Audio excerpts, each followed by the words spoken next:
अपने कर्म हमेशा अच्छे रखिए। इस धरती पर हम जो भी अच्छे बुरे कर्म करते हैं वह लौटकर जरूर आते हैं।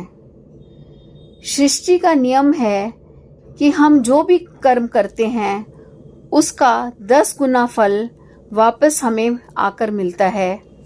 भगवान श्री कृष्ण ने कहा है कि तू वही करता है जो तू चाहता है, फिर वही होता है जो मैं चाहता हूँ।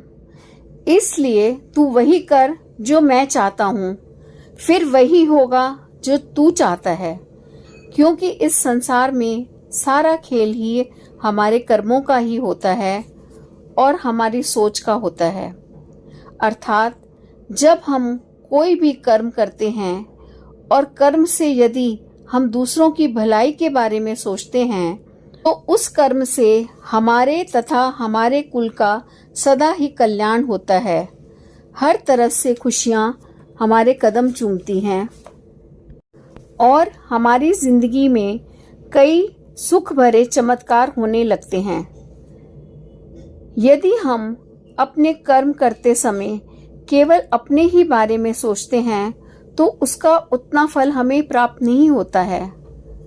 हमें जहाँ तक हो सके और यदि हम सामर्थ्य हैं तो हमें हमेशा दूसरों की ही मदद करनी चाहिए, क्योंकि कर्म हमेशा लौटकर ही आते हैं।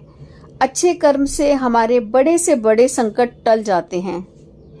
देखो, मैं तुम्हें एक उदाहरण के तौर पर समझाता हूँ कि यदि किसी मनुष्य का कोई बहुत बड़ा एक्सीडेंट हो गया और बचने की बिल्कुल भी उम्मीद सब छोड़ चुके हों, फिर भी वह बच जाए तो यही उसके अच्छे कर्मों का फल था जो वह बच गया। उसके अच्छे कर्मों के द्वारा ही वह सही सलामत बच गया और उसको किसी भी तरह का नुकसान नहीं हुआ। इसलिए मेरे बच्चों, हमेशा अच्छे कर्म ही करना। सदा खुश रहो।